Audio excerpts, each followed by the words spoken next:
Welcome to Author Intelligence, where writing meets innovation.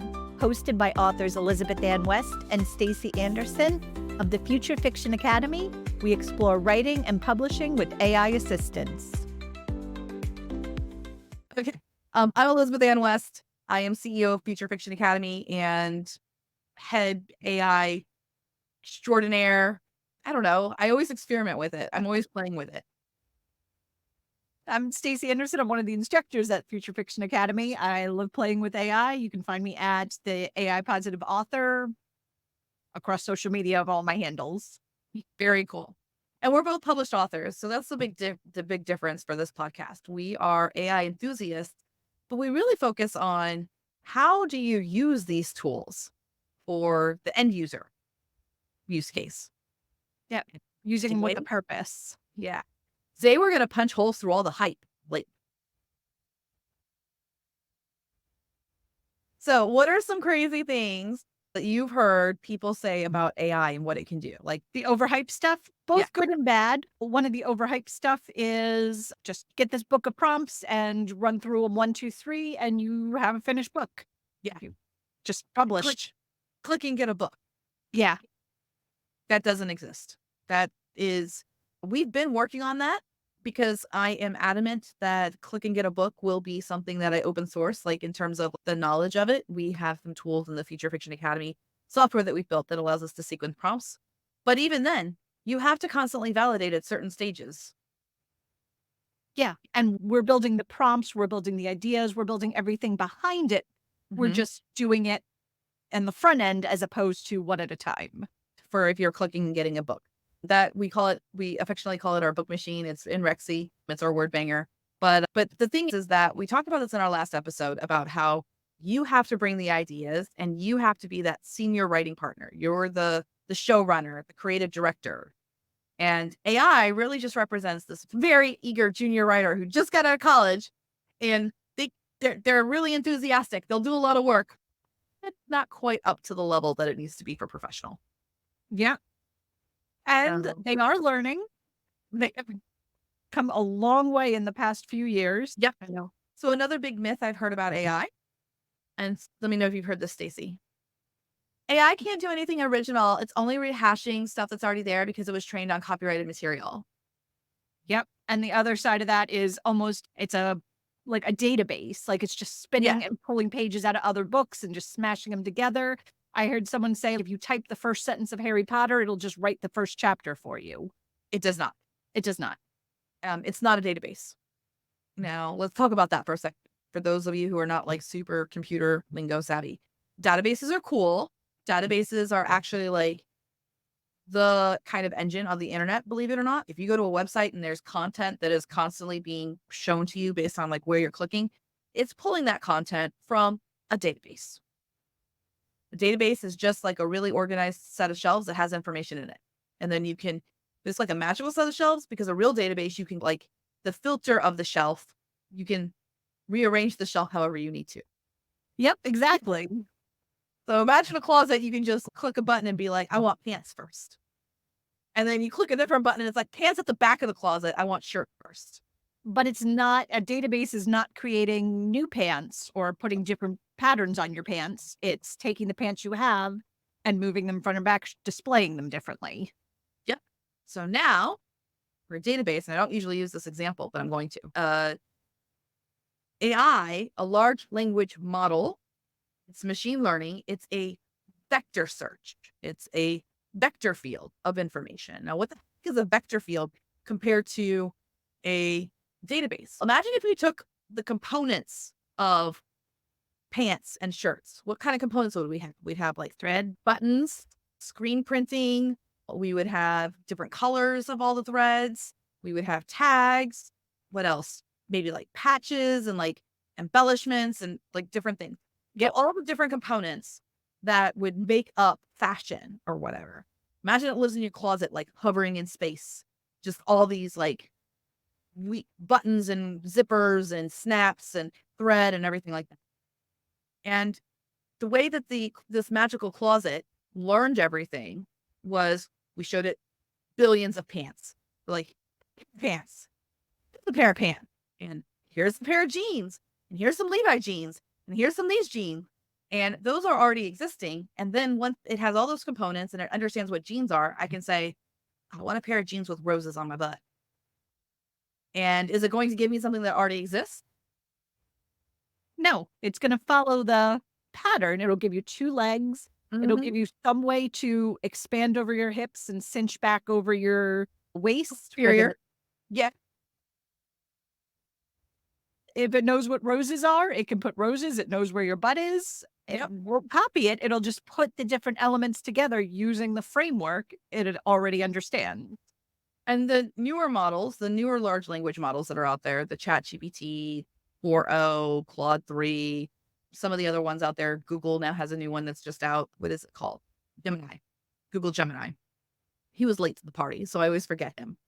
But at any rate, these newer models, so the early models, if you had said, I want a pair of pants with roses on the butt, you might get a pair of pants with 3 legs.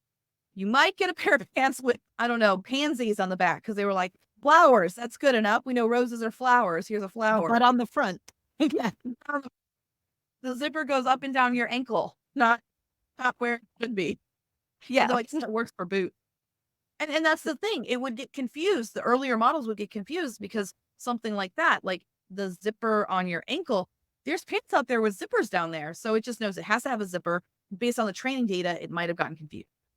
So all of that metaphorical stuff, if you're not a metaphor person, in the world of large language models for words, it's the same thing. Instead of thread and components of genes and things like that, it's little pieces of words called token.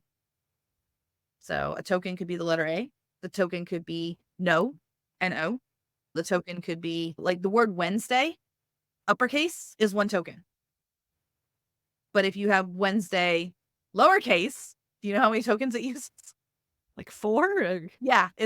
I think it's 3. Wed, Nez, and Day. Breaks it down.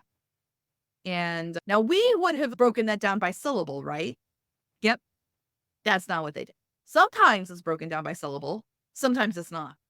It's not, there's no rhyme or reason to how it was very ad hoc from what I can understand, from what I'm seeing and everything like that, because it was new technology and they were just playing with it. This is cool. Yep. So if you break words down into pieces called tokens, and then we assign a number to it, what kinds of, I know you're a math person too, Stacy. So what kinds of math things can we do if we're looking at these numbers or these words as numbers? We can add them, we can subtract them, we can rearrange them. Like you can manipulate them in almost infinite number of ways. Yeah. And you can look at a piece of writing and every piece of word is a number. I can now start doing statistical analysis on what's the frequency likelihood of token 313 to be with next to token 54. And it basically designs these relationships. And these individual tokens, they don't just have a couple of relationships. They have as many relationships as the LLM can basically handle or process. That's why we have, what is it? Billions of parameters. Yep. The smaller models are what, 7B right now, 7 billion parameters. Are the baby models now. Yeah, my brain hurts on that. 7 billion. And then the newer models that are like the models that were always like, these are the best models right now. They're in the hundreds of billions, right? I don't think we've hit trillion yet. Don't think so, but who knows? Like by the time you're I seeing, depending on what, we probably are in the trillions at that point. Yeah. In 1 year, we have watched the models go from being able to do a prompt and response of 4,000 tokens to now over 1 million. In 1 year. I'm still stunned by that. Yeah, and that just doesn't affect your one prompt. Like we showed in the last one with the context window, you can keep working in that same thread and it understands because it is essentially sending back that whole conversation as part of the prompt.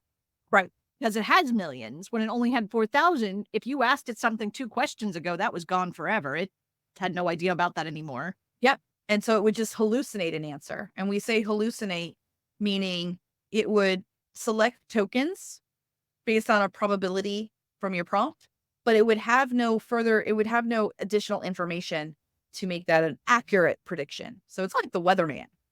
That forecast, like the forecast is really good for the 3-day forecast. That's pretty solid.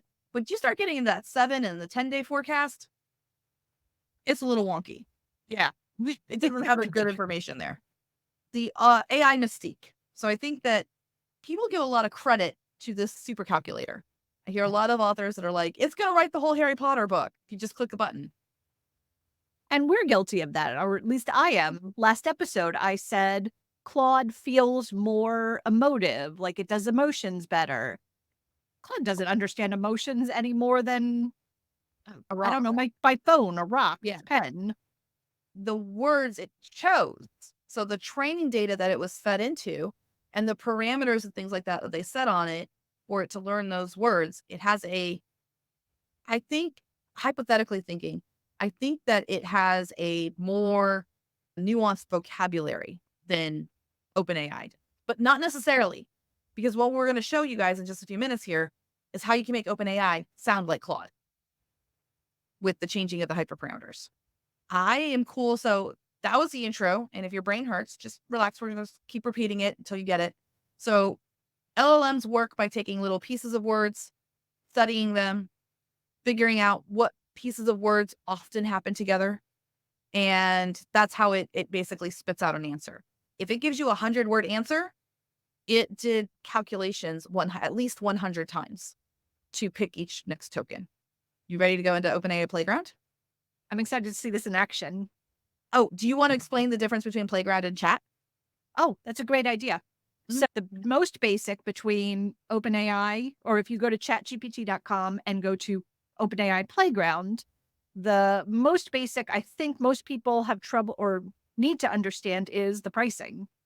ChatGPT is a flat $20 fee. You get cut off sometimes, but essentially you can use it unlimited per month. You just can't use it too often. And in the Playground, you pay per usage. So that's where you come in however many cents per 1,000 tokens.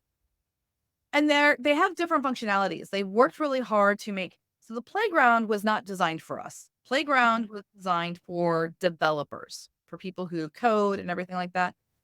But we hijack it. Like, it's there. It's available for everybody. Just because it wasn't built for me doesn't mean I'm not allowed to use it. There's a lot of great documentation, and they've really tried to make sure that the functionality in Playground is more matched, I would say today, to ChatGPT. So if you're used to ChatGPT, it's not going to be hard for you to use Playground. You're just going to have more options. You're going to have a lot more control over what's happening with the LLM. And that's what I'm going to show. But I'm also going to show you how it actually does like the prediction aspect of it. Let's go ahead and share the screen. Now, to get to the OpenAI Playground, when you're on OpenAI, just scroll all the way down to the bottom, and there's a little link for the API, and that's what you want to click on. You want where it says API, not ChatGPT. And I'll put that in show notes. Yeah, and when you're in here, there's all kinds of stuff. You do have to pay in advance, so you do have to like deposit money, or no. Yes, the newer people do have to do that. I'm grandfathered in on this like really old plan thing, so I pay as I go, but now I think now I do actually have to deposit money into it. So it'll show right here, meet the models, GPT-4o, input is $5, output is $15. That's for 1 million tokens. So that's prices per 1 million tokens. So what that means is if you are doing $20 a month flat, you get 1 million tokens that would get you 1 million of tokens of input and 1 million tokens of output. I don't think many people are going that hard with ChatGPT. Do you, Stacy? There have been some months, but no, generally people are not. Yeah, and I can click the button and get 30,000 words, and I spent like $1. So and that's with our Rexy software because it can sequence prompts. But anyway, so we're here and it has the overview and how to get started and everything like that. But what I actually want to do is I want to go to what's called the Playground. So I'm in the dashboard. You have a Playground, you have Assistant that you can actually program, fine tuning. We'll talk about that later. Batches is a new thing. Storage is a new thing. We actually talk about all of this in the Feature Fiction Academy. But your usage right here, I'm going to go ahead and click on my usage so you guys can see. For the month of June, for me, I have spent nada on OpenAI. I just haven't done anything. If I wanted to look at May, for example, the big bill, are you ready? And I did quite a bit. I spent $6.80. That's what I did in the month of May. And I'm hammering on this thing all the time. Even if I was to look at previous months when I'm working with it, there's an 83-cent month. I'm looking at March here. March was $2.20. So it's you don't realize how cheap this can actually be until you go to the API side and you realize, oh, that was 2 cents. That was 2 pennies, you I've know? been hammering on it pretty hard, and I'm up to $4.32 for the month. Whoa, big Mm. spender. I know. $4. Oh dear. And I think that's an important thing to talk about this. So before we'll come back to this is the important thing that we're talking about the money aspect of it. You can get 1 million tokens of output for $15 of the best model. And now what is that in words? Do you know, Stace? Roughly? A million? Yeah. About 750,000 words. Yeah. The conversion rate for those of you who are joining us, it is 750 words to about 1,000 tokens. Squishy, because like we talked about the word Wednesday, sometimes it's 1 token, sometimes it's 3. So it gets a little squishy. Yep, but multiply by 0.75 and you're in the ballpark. You're in the ballpark. So 750,000 words for $15. That's what? I don't even know the math on that off the top of my head. That's more than 10 novels. That's 10 novels of output for $15 with the best model that's on the market right now from Yeah. OpenAI. If you use 3.5, you're looking What? at fractions of that. Yeah. If you're I think using it's like 3.5, 50. for those of you who are, what is 3.5? 3.5 is the model that started all of this ChatGPT craze. Came out in November of 2021, right? Yes, Mhm. 2021. And that is where that was the very first model that you could actually use with ChatGPT. And I don't even know the current pricing. Do you? Pricing? Oh gosh. 3.5 turbo is $1.50 for those same 750,000 words. So a tenth of the price. A tenth of the price. And I think that this is important for people to understand how cheap this is, because this is why publishers are most likely going to replace us. Because as we showed in our last episode, you can get some decent rough draft and then you can clean it up. It's not that difficult to actually get some decent writing out of these things. And I was in a conversation actually with an agent. I was at a conference last month and we're driving because I took her to lunch. And she goes, I hear what you're saying, but just so you know, none of the publishers will take an AI manuscript from me. And I said, of course they won't. The plan is not for you to give them AI. It's for them to have AI internal, and both the agents and the authors are replaced. Because all they really need are editors that are validating the content. Yep. And they can do that in-house. They can do that in-house. And if you follow Jane Friedman's hot sheet, you'll know that Penguin Random House has an internal AI now that's for their for their clients or their employees to use. Now, the big thing is that I ran into at that same conference is everyone was like, but they're not using it to write books. Here's the thing. They have publicly said they're using AI for translations, for audiobooks. HarperCollins has a deal now with 11 Labs, and for marketing. If you really think that they're not using it also to try to figure out how to make it write prose, I got a bridge in Brooklyn to sell you. Do you think that they're not using it? It is such a small step. Once you have the grasp, have the capability to do the other 3, you have the capability to write prose. Yeah, you really do. Even if it's just that it's like chunks that you're going to stick together. Mhm. Okay, back to the show and tell. You guys saw that my usage in June has not been a lot. I've been playing with other models. I've been actually working mostly with not safe for work models in Open Router this month. So that's why my usage here is really low. So let me go to show you the cool thing. So in Playground, you have a couple of options here. You have chat, assistance, and completion. We'll talk about chat in a minute, but we're going to go to completions. Completions, this was the first way that we had to work with AI in OpenAI's interface if you did not code. So you could come to Playground and you had this completion mode. Chat mode came a little bit later, but completion mode existed back in the day with DaVinci. So here's DaVinci 2 and Babbage 2. There was actually models once upon a time here that were Ada, named for Ada Lovelace was the first one. Then the second one's Babbage. The third one was Curie, Marie Curie. And then DaVinci was the fourth model. OpenAI and DaVinci actually had 3 versions. ChatGPT 3.5 is actually DaVinci 3.5. Yeah, I know. This is very crazy, right? OpenAI. Do you think they could have made this more confusing if they tried to, Stace? I suppose they could have not named it real words, but that's the only way. Just random strings of letters, which they did do for fine tunes for a little while. So, Oh no, god. Yeah. Awful. we'll get into that later. But We laugh a lot in the Future Fiction Academy because the people who we love them, they're brilliant. We are impressed with the engineers and the people who work there and everything. But they're so smart sometimes, they just can't see the forest through the trees of like how someone's going to use it. So for the longest time, your fine tune, you couldn't name it something different. It would be like gobbledygook. Like I'll show you some of my fine tune. We would get like this. yeah, It would just be AEY1XI8H. And you would just have to like memorize. So I was like, this is Eilish. I'm just going to call this Eilish. But I like component. This was, I also had a Texas one. Yeah. This was D Texas. So I could remember that one. And this one is actually my, oh, does it have the files? Yeah, it's my Jeff one. So I was teaching people how you name it is you should just name the file. Now you can actually, I don't even think that you can still name these actually, now that I think I about don't it. think you can rename the old ones, but you can do for a new one. You can do it for the new ones. Yeah.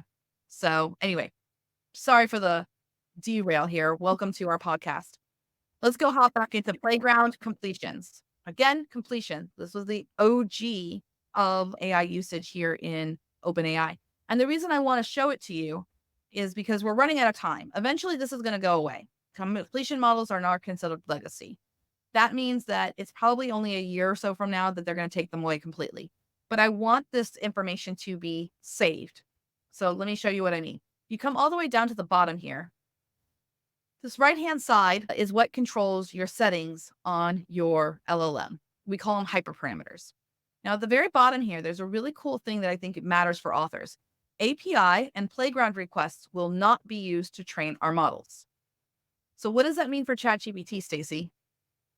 For the chat interface, that probably means they are using it to train your models. Yes, if you're using the free chat, not paying $20, you are helping to train the model. If you do pay the $20, you have the option in your account to turn that off or turn that on.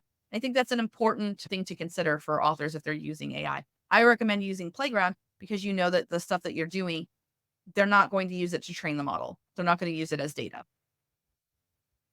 Okay, so this other option here does not exist in chat. And it also doesn't exist in chat in the Playground or Chat GPT or anywhere else. We can only find this in completion. It still exists in chat. We just don't have a way to see it, okay, in a graphical interface. And what that is probabilities. It is the probability that a token was going to be generated. So you can turn that on. I'm actually going to go ahead and say full spectrum. I want to see everything. All right, let's go ahead and grab one of the prompts from from the last episode. So I'm going to go to, let's see here, over here. I'm going to just take that same prompt that we had here, and I'm going to write, I am going to interview you, and your persona is a young woman, 24 years old, working the streets as a prostitute in Whitechapel, London at the time of Jack the Ripper. You answer my questions with that persona using historical facts to help color your personality.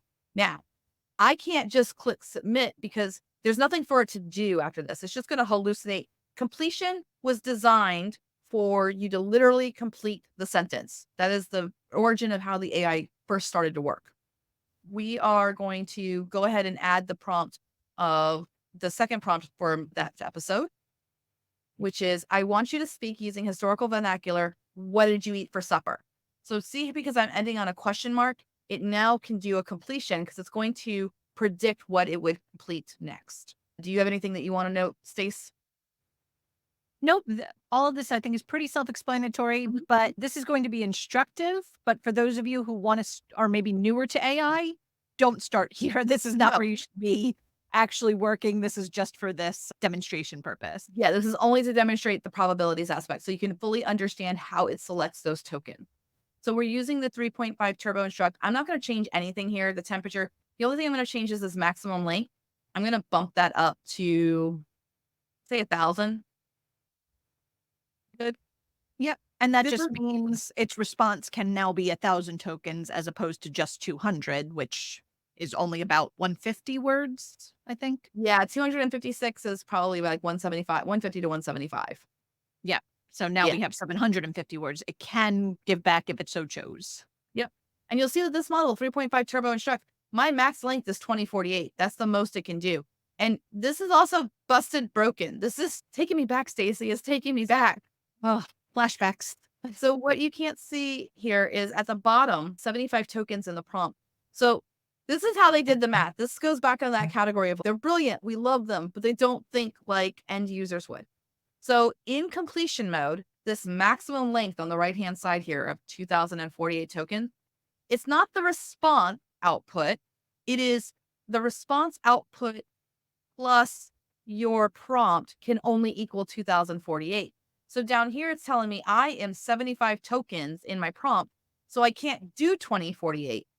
Originally, we were always having to bump this down so that we could keep the number total. Like it was just backwards math is the best way I can use it, right? Backward. It's not how anybody would use it. So again, the prompt, I'm going to interview you and your persona is a young woman, 24 years old, working the streets as a prostitute in Whitechapel, London at the time of Jack the Ripper. You answer my questions with that persona using historical facts to help color your personality. I want you to speak using historical vernacular. What did you eat for supper? That's the question. So I'm going to go ahead and click submit. And when I do that, you'll see here that it actually, what it wrote, what it generated, it looks like sherbet to me. It always reminds me of sherbet ice cream because we have this lime green, a red, a little bit of a, I don't know, like this is lime green. Yeah. Spring green, just green, Yeah. lighter green. Oh, they're actually all highlighter colors, yellow, green. Yeah, they're and all green. highlighter colors. So we have some orange, some red, some lime green, some like basic green, and a little bit of yellowish to it. Now, what these actually represent, what it wrote, I'll read the first sentence. Darling, supper is a bit of a luxury for me as a working girl. So the individual sentence is 1, 2, 3, 4, 5, 6, 7, 8, 9, 10, 11, 12, 13, 14, 15. It's 15 token. If I click on, I'm going to click on it. It pops up this thing and it shows me all of the tokens it considered to start this sentence. It considered with a quotation mark at the beginning.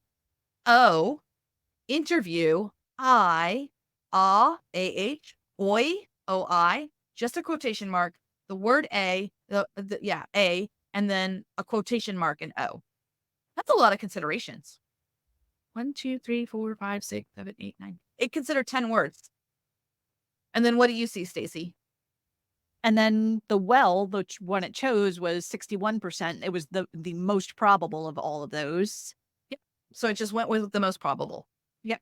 The next token, this is interesting. So we had well, and then it did another calculation. It's what's the token that comes after well? It considered love. And love was actually 34% likely, but it didn't actually choose that one. It went with darling, which only had a 2.65% of being chosen. Or 2.65% of being after the word well for this context of this prompt. I think that this is really cool for authors to see so that they really understand the mechanics underneath the AI, because I think that helped cut the idea that it thinks. Does that make sense? Yep. It's just basically what has already been put in. What have I already said? What is the most probable, not even word, but syllable to come after that, so to speak. Mm-hmm. And so now that you understand that it's only going to predict like what happened there. Let me go ahead and copy all of this to our show notes. So we have this picture here and I'm actually going to take a screenshot. So the first one, I see like a smattering of red. Do you see like a smattering of red? Yes, Stacy? it's sprinkled in there a little bit, but a little bit of yellow, little less red, mostly green. Yep. Now, deleting the answer. So we have the exact same prompts that we had before. Over here on the right-hand side, your first control that you want to play with is the temperature, which controls the randomness. A high temperature means that thing's got like a fever, okay? It's just going to spit out gibberish. A low temperature means it is very robotic. It is the exact expected answer. As you lower the temperature, if you have your probabilities turned on inside of completion, you'll see more green responses and higher percentage tokens that are chosen. If you increase the temperature, so it's running a fever, it starts picking some really low numbers. Does that make sense? Anything else to add to that, Stace?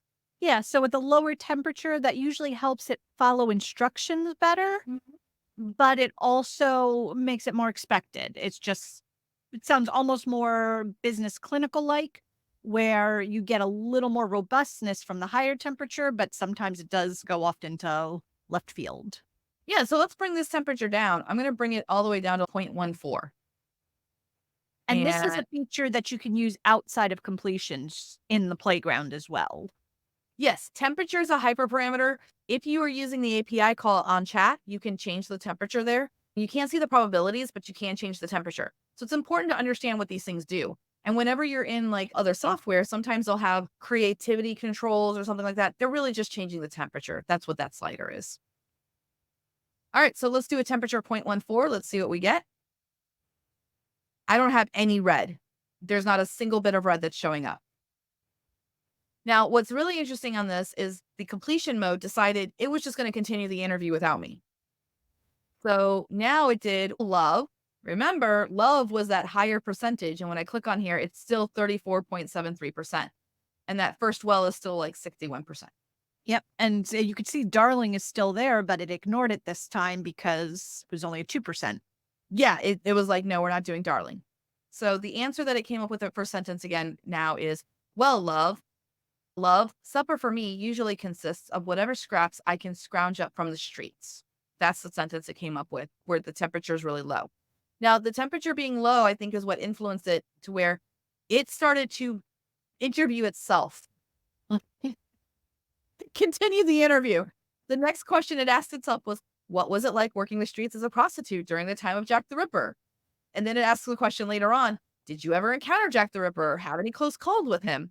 And the AI is basically asking these questions and answering itself because this is completion mode. It's not chat mode. So it's trying to complete the document in what it thinks is the most statistical likely completion of the document from what you start with the prompt. And once it gave an answer, the most likely thing to happen next is another question, another answer. Yep. Another question, another answer. And now we will go ahead and jack that temperature up. I love it jacking the temperature up. That's one of my favorite things to do. So let's go the other direction. You want to do 1.62? Yeah, I think that works. Yeah, I think if you go too high on temperature, even this is probably going to give us gobbledygook at the end. If you go too high in temperature, basically because it's always trying to pick like the less likely token, it gets to the point where the tokens it selects just puts it off on a tangent to where it's just gibberish. So I'm going to click submit. And yeah, we're already in gibberish. Yeah. Yeah. Okay. We're just going to stop it. Yeah. It's really gone off the rails here. Oh, it's got German in there. We got some German, some $ Latin equality dot step. Really? So this is what happens. At 1.62, it decided, interviewer, good evening, miss. Can you tell me your name? Prostitute. Sure, love. It's Margaret Smith. This is more creative than what the other ones did. But then it went all the way. The interviewer, it says, interviewer, thank you for taking the time to meet with me, Margaret. Can you start by telling me a bit about yourself? And the prostitute says, I ain't got much to tell you, love. Just been meeking, M-E-A, meeking, M-E-A-K-I-N-G, meeking a living here on the streets of Whitechapel for the past 2 year hunt. Cannot views of poverty showeth anyway. Murderers, Genton Avico Deligrogrog. I'll tell you one thing. Chromosome to Caesar, every bastard knows. So that's what happens when you put the temperature too high. You get absolute gibberish. But knowing these parameters here, I think it makes a big difference in terms of what kind of output you get. So hopefully that will help to change. By the way, completion. This is all about that AI education. The longer you wait to learn about AI, I think the more behind the curve you're going to be because there's such a wealth of opportunity here. Learning about it is going to make you even more savvy than the other author. And what I mean by that is if you understand completions and that completions are different than chat, using a completion model, we're using a completion here, you may have an application for that it makes more sense to use completion versus chat. And I'll explain what I mean by that, unless you have an example that you can think of, Stace. Not off the top of my head. Yeah. So a completion model might be more handy if you have like a piece of writing that you started and you just need to finish it. So you can literally put in a couple of paragraphs, click the button, not even have to think of a prompt, and it'll just complete it. You don't even have to prompt it. You can just literally stick a segment of work. Actually, I'll go ahead and do that right now. I'm going to grab a piece from from episode 1, and I'm going to just grab this one paragraph here that we really like. I was about to say that'd be really nice between if you're not in love with writing transitions between scenes. Yes. Throw one in there and it would automatically write the next transition. Yep. So it weren't my first choice, that's for certain. I came to London looking for work. Thought I'd find something decent, but jobs are scarce, especially for a girl like me with no family and no references. Tried my hand at a few things, factory work, domestic service, but the wages were pitiful and the hours long. When you're hungry and cold, there's no one to turn to. You do what you must to survive. The streets of Whitechapel offered a way to earn a bit of coin, enough to keep a roof over my head and some food in my belly. Ain't a life for anyone would choose, but sometimes choice ain't part of the bargain. Now I'm actually going to lead it a little bit. I pressed enter and I'm going to put a quotation mark here. Quotation mark is a token. I'm signaling to it that it needs to write dialogue next. I'm going to keep the maximum length short on this one. We're just going to do 800. We'll keep the temperature at 1, not making any changes to that. I'm just going to click submit and see if it picks up. And look at that. It immediately started to write fiction. And I'll read it out loud in just a second here. It's still writing. Okay. I did the quotation mark and it wrote Annie. The voice booms out the name, each syllable hitting like a whip against my skin. I glance up, my eyes searching for the source of the call. It's him. A squat, unshaven man who wears his greased hair and a messy ponytail, smells of cheap gin and tobacco. I try to make myself small as he approaches, my hands instinctively pulling my thin coat tighter around my body. Got something for you, he growls, thrusting a handkerchief into my hand. I want to refuse, want to tell him I don't take my payments this way, but I know better. If I don't take what he offers, someone else will. And I can't afford to lose this spot, this small patch of pavement that has become my territory, my corner to work. I've been here for years now, long enough to establish myself, to win over the regulars with my quick wit and easy charm. And it's not the worst of arrangements, not when compared to some of the other girls I've met. But then again, perhaps that's just my way of justifying it all. Thanks, I mumble, slipping the handkerchief into my pocket. He grins at me, revealing a mouth full of yellow, crooked teeth. His breath is hot and sour as he leans in closer. You know what I want, Annie. Don't make me angry, he hisses, before turning and disappearing into the shadows. And it keeps going. I didn't have any of those plans. Did you? No. No. And it's interesting. I forgot the part you put in didn't have anything about the time period or Jack the Ripper. It's got the streets of Whitechapel, and it's talking about factory work, London. Yeah. domestic service. So it gave the signals here of what to do, and then it just went it went next. This can be a great tool for if you don't even know what to do next. Maybe you don't like this prose, but you use this as an inspiration to expand out that scene. It's a no prompting way of getting AI to help you of what can come next. Writer's block is dead. Long live the author. So that's completion mode. Now let me show you what happens if I take that exact same prompt. If I take this exact same piece, I'm going to come over to chat and I'm just going to throw it in here.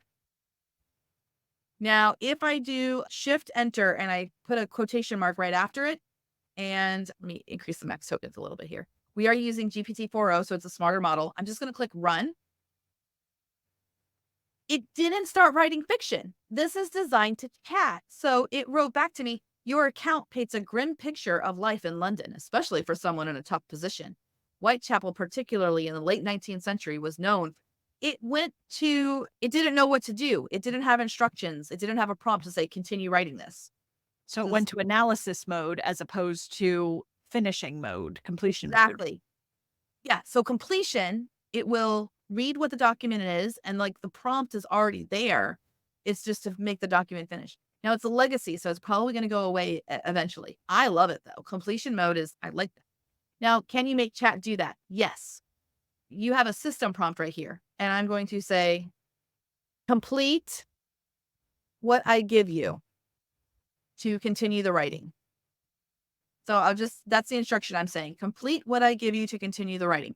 Oh dear, what system? So system is almost like a pre-prompt.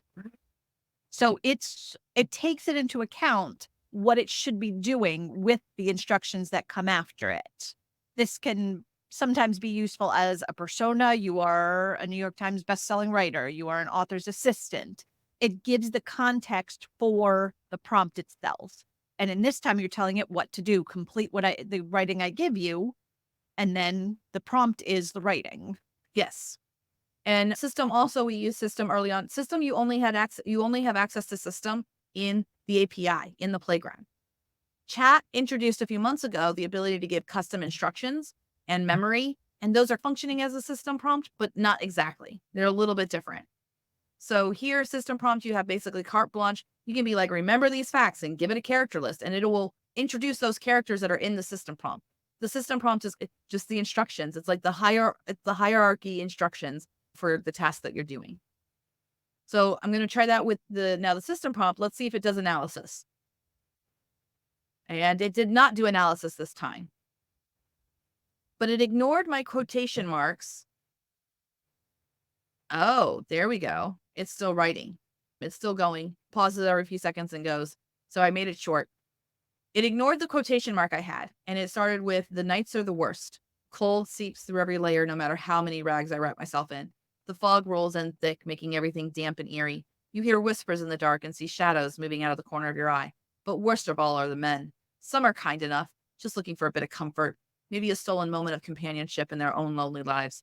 Others are cruel, treating you as less than dirt beneath their boots. I've seen too many girls crushed upon the weight of this life, their eyes losing that spark of hope bit by bit until there's nothing left but resignation. So it moved on, and it does get to dialogue eventually. It comes over here and it says, that night started like any other, me standing at my usual corner, trying to catch the eye of a passerby who might spare a coin or two.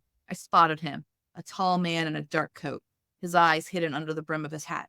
There was something different about him, something that made me shiver as he approached, yet I was too desperate to turn away.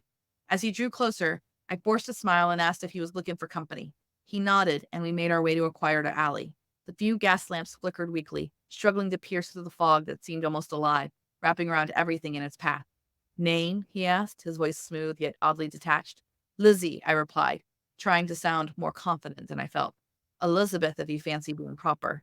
He chuckled at that, but it was a cold, humorless sound. So immediately, I think this is supposed to be like Jack the Ripper.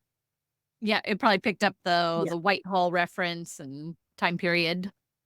Yep. And down here, that's when everything changed. His grip tightened around my wrist, painfully, and before I knew it, he had me pressed against the wall. He leaned in close. His breath was hot against my ear. There are no choices here, Lizzie, he whispered, only consequences. Woo! Okay. Perfect. Got a little dark, ChatGPT. Yeah. But this shows how you can make it do the completion mode, but you're going to have to prompt it. You're going to have to say, complete what I give you as writing. This is actually better than completion if you think about it, because you have more options in the chat interface.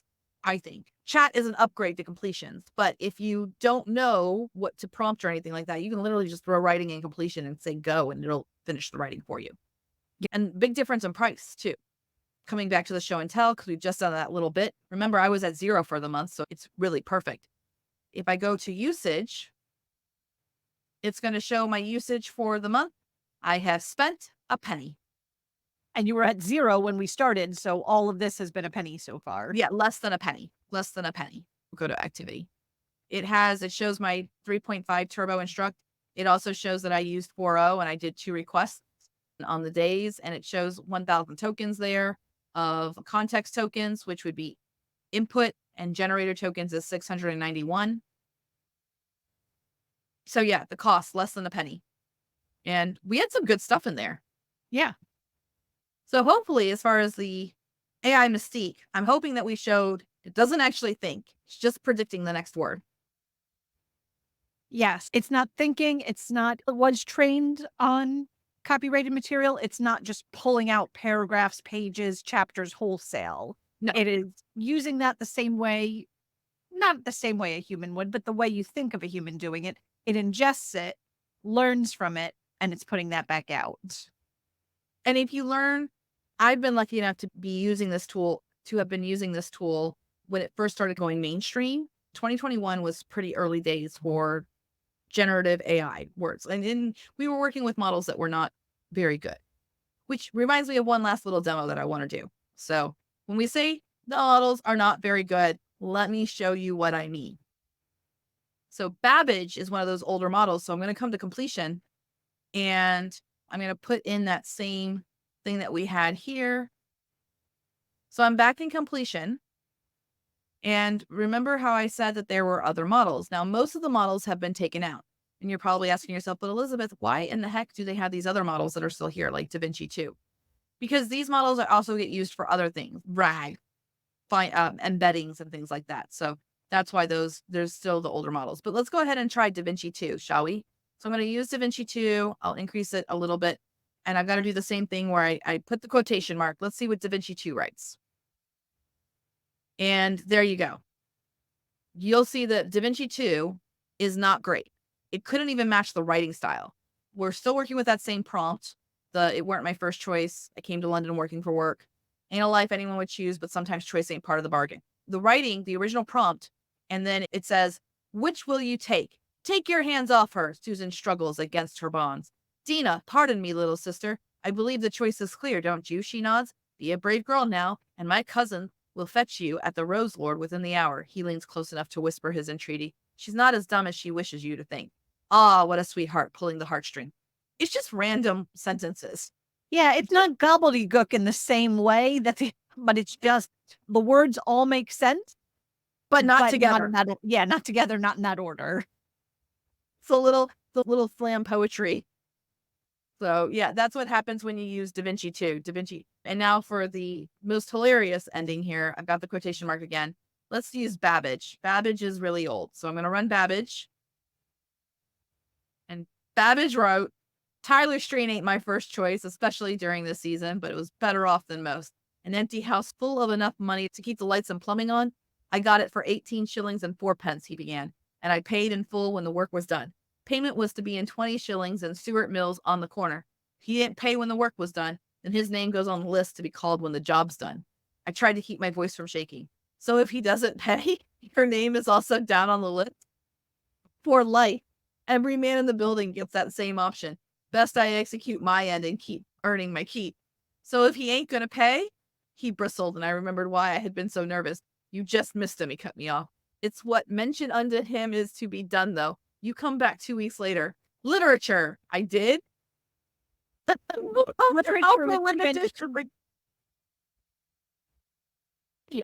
Working with AI is hilarious. And this is not post-apocalyptic. Your name's gonna be on a list if you don't hit the work. Did he hire a prostitute to build a house by the end? He hired the prostitute to build a house. A girl like her, the family over this, get to working on the lights and plumbing, Dolphin.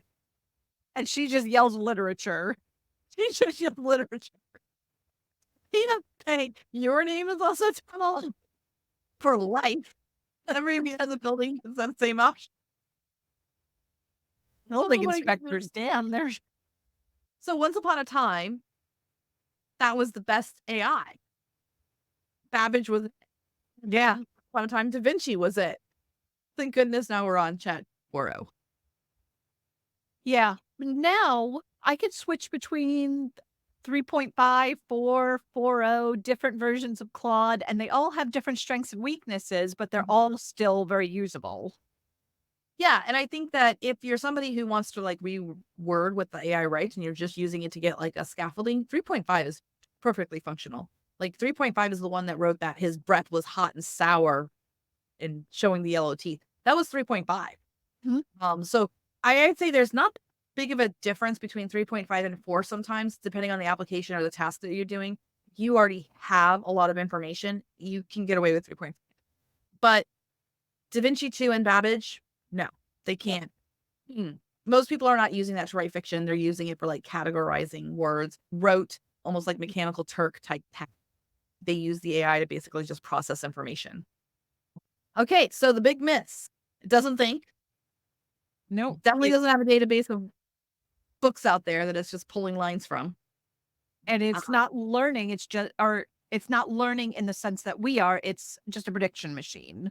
Yeah, it's just a dictionary slot machine. So it can only, like everyone who has challenged me on using AI words, it's like, don't you feel bad ethically? That's copyrighted material. And I'm like, In the same way that if you copyright the dictionary, it's just word salad. Yeah.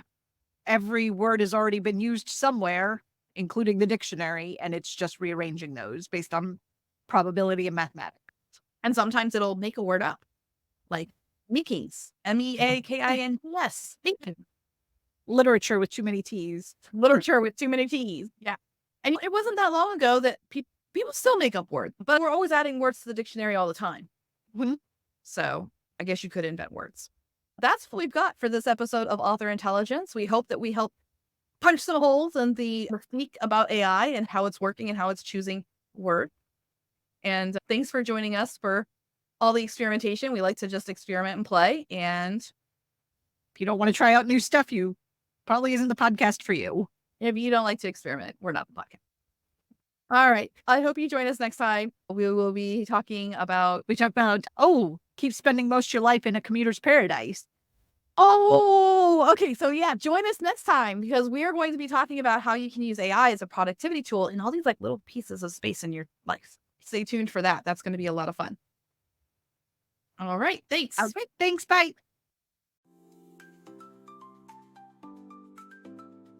Thanks for tuning in to Author Intelligence, brought to you by the Future Fiction Academy. We hope you have enjoyed today's episode. Don't forget to subscribe, leave a comment, or better yet, share it with another writing friend. Stay creative and see you in the next episode.